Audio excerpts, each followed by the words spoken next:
And at our last meeting, we had two other people join us, and I'd like for them to stand up now. Christy Kaywood and Keith Milligan, please stand up. Christy and Keith are volunteers for the NRA ILA, and they're southeastern Pennsylvania representatives, and they were very helpful. And obviously, NRA ILA has a lot of resources that we can use, so we intend to do that. Next slide. Okay, now this slide, actually, this is my whole presentation the last time, so we have a lot of new people, but I can tell you, basically, we started off with a Declaration of Independence. We talk about gifts from God. Among those gifts are certain inalienable rights, among these life, liberty, and the pursuit of happiness. The founders put together the U.S. Constitution and the Bill of Rights as a framework of government to preserve those rights. And I mean, if the Second Amendment goes away, so do all other rights. The Second Amendment is the amendment that holds everything together. The Second Amendment guarantees the ability to defend self, your family, your property. And it's also there to prevent a tyrannical government. And it's that last part that a lot of our politicians today do not understand. And so in order to prevent a tyrannical government, or even to defend yourself against a criminal, there has to be balance of power. Some politicians today would like to see us still have flintlocks, and that obviously is not going to work. So premise is that AR-15s are in common use today, and that is what is needed, and we should be able to own those. We should be able to own 30-round magazines. So that was just a quick review of the last meeting. Now, let's take a look at some of the threats to the Second Amendment. Now, there's a lot of bills out there, a whole lot of bills. There's actually 4 that passed through the Senate Judiciary Committee, and you've already heard today that they've thrown out the Feinstein bill, and I'm not sure that they've actually thrown it out. What I'm hearing is that Harry Reid has basically cut a deal with certain senators that are up for election this year, and so he's going to bring up the Feinstein bill later and allow them to vote it down while they vote for other legislation, and this supposedly will protect them. So I wouldn't get too excited about the Feinstein bill being thrown out yet.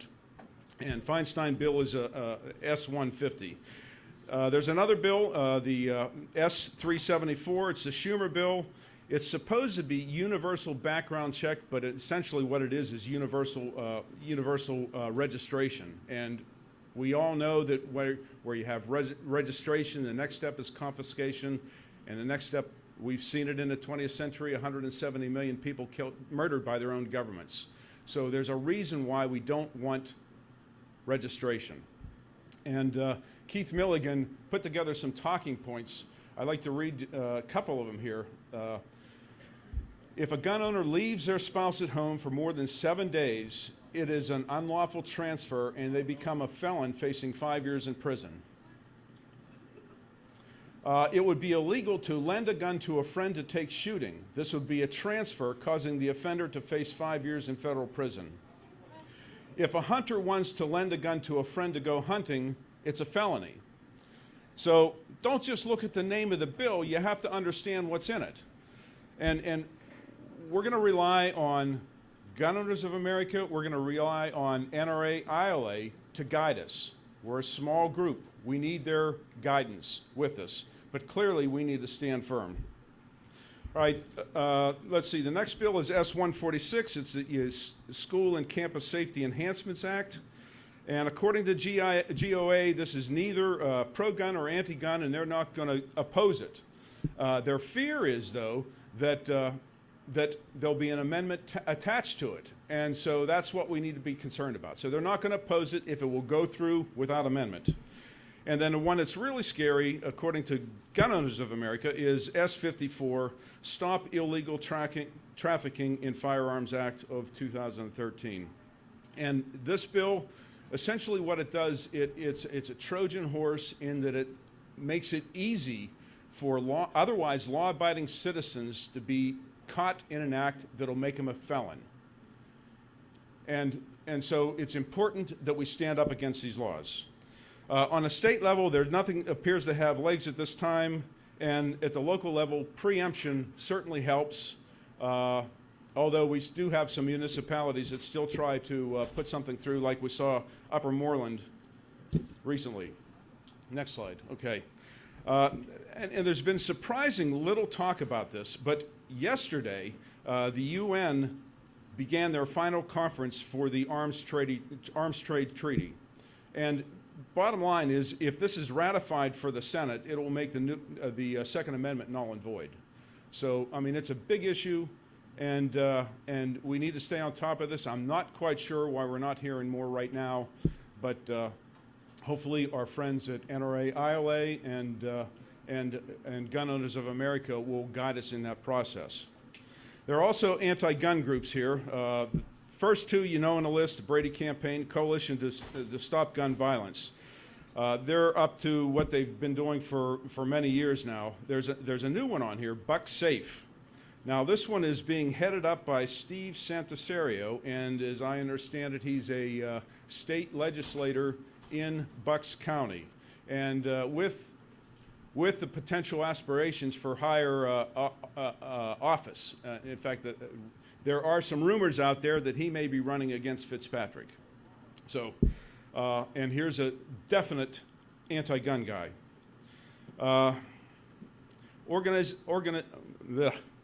Organizing for Action. This used to be Organizing for America.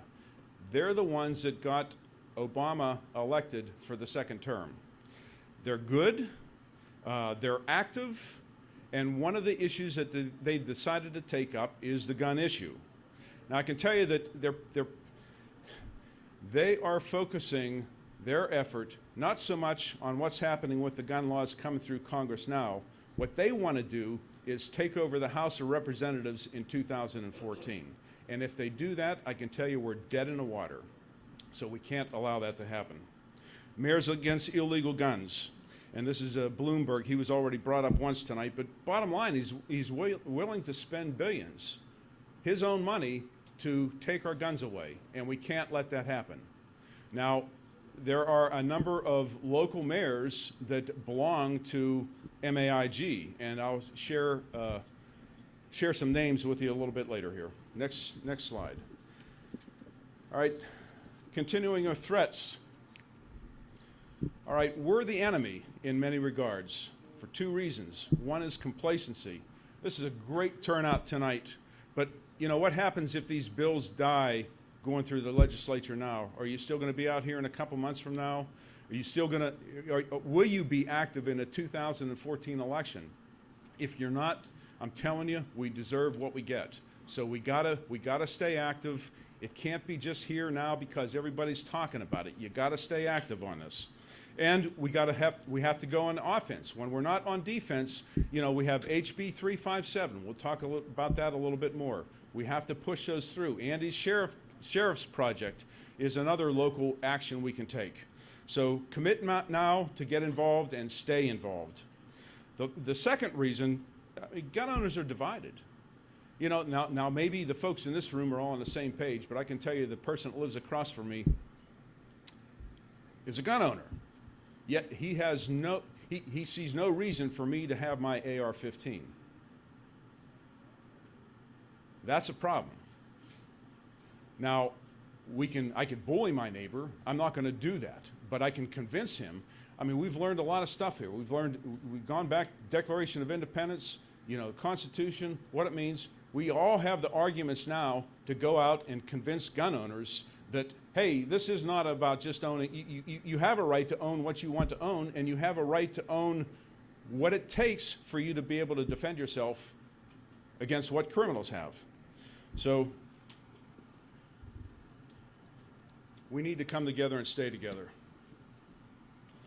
First question is, you know, what role should concerned gun owners of Bucks County play in the legislative process? We have the NRA, the GOA, the CCR-KBA, Second Amendment Foundation, National Association of Gun Rights. It's like every time I go into my email, there's a new gun organization forming.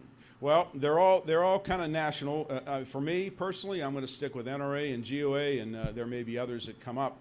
But what role do we play? We're not going to take a role at the national level. What we need to do is work with them and coordinate on federal issues, federal legislation, and UN treaties. We want to coordinate with them and be their arms and legs within Bucks County and influence local U.S. representatives and senators. For state legislation, we want to do the same thing. And you notice there's a gap there. There is nobody today that is organizing gun owners across the state. That's a huge problem, and you'll see it whenever we talk about HB 357. We've talked amongst us as a group, you know, maybe we should move statewide. Maybe we should do that, and that's still an option. Maybe we should take this template and move it to different counties. That's still an option. But there has to be some kind of statewide movement here for us to be sustaining and effective. Already mentioned the local projects. We have the Sheriff's Project, and then we can work on the MAG mayors to get them to recant their membership. And keep in mind, whenever they see mayors against illegal guns, well, who's not going to be against illegal guns? You know, so a lot of times they might not really understand what they signed on to. So we plan to work with them and try to get as many of them as possible to recant. Next slide. All right. Now, this all means we have to work with legislators. And I'll tell you what, there's a lot of passion in this room. But here's a place where we do need to be careful. And I'm gonna talk about basically a three-step process. One, we have to educate legislators and their staff on the Second Amendment and firearms in general. You know, I can tell you right now that Mike Fitzpatrick's office, his staff, they had no idea the difference between an automatic and a semi-automatic. You know, I mean, that's a problem. So, these folks are like your neighbors that don't have guns, maybe never touched one. So we have to bring them along. We have to educate them. Secondly, we have to show that there's a large number of constituents in their districts that agree with our position. On your chair, there was a letter that we plan to take to Mike Fitzpatrick's office. So if all of you sign it, we should have about 300 letters to take in there, all from the 8th District. And that will get Mike's attention. And that helps. And it's a critical here. It's in our district. We're going to be talking a little bit later about across the state. I can get all of you to contact Ron Marsico, who's Judiciary Chair for the House in Pennsylvania, and it'll have an impact, but it's not going to have the same impact it would have if we had people from his district calling and writing. So the third thing is that we need to let them know that concerned gun owners will be involved in the election process. And this means that if they support us, we will support them. This is a Second Amendment organization. There may be a lot of other things on the table that we may not like about a representative, but if they support the Second Amendment, if you want us to be successful, we have to support them. And conversely, if they don't support us, we'll pull support and we'll do everything we can to find somebody to run against them.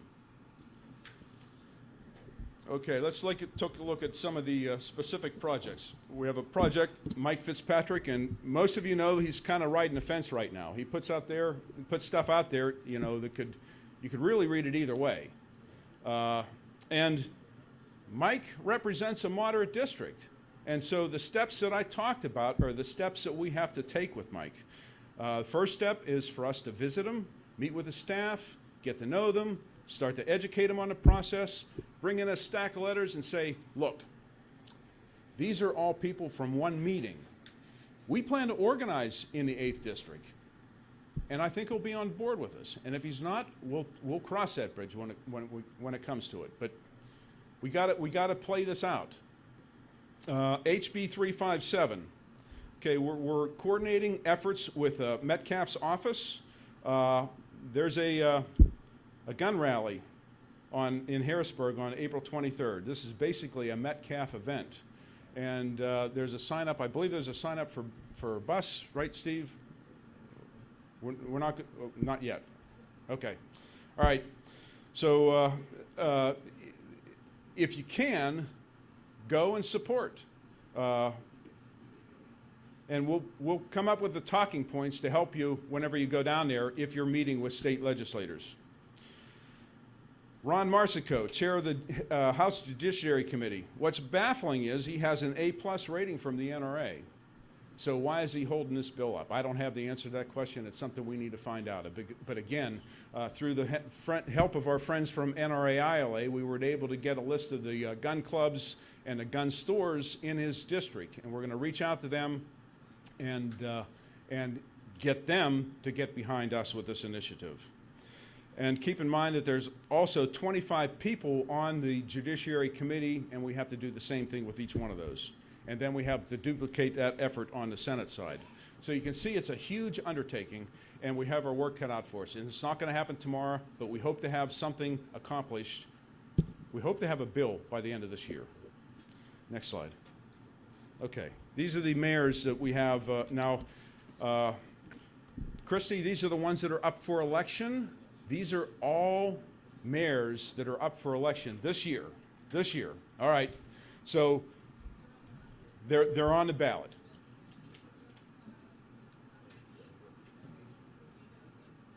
Okay. All right. Well, we've already taken an easy step here. The top one on the list is a Republican, and apparently Chalfont has a very active Republican club, so we've already taken that step and we're working on that.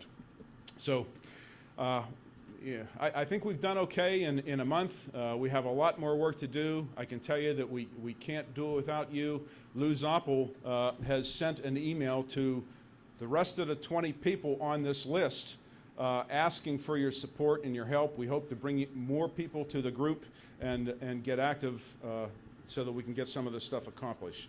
Last slide. Tonight on your chairs you have you had a Fitzpatrick letter. Sign it, print your name under it, print your address, and leave it on a table over here, and we'll be taking those down to Mike. There are 2 postcards, one to Senator Toomey, one to Senator Casey, and there's a bag over here. Christy, what color is the bag?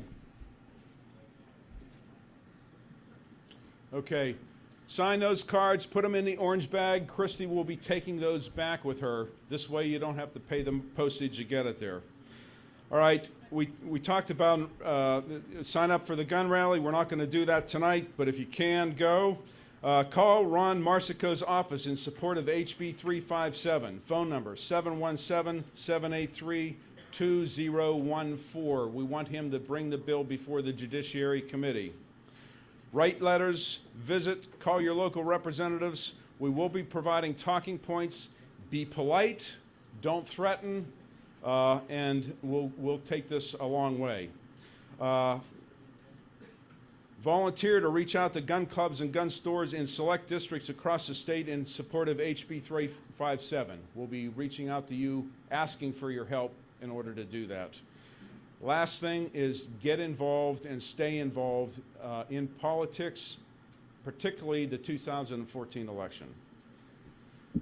We need your help, and together we can make this happen. Thank you.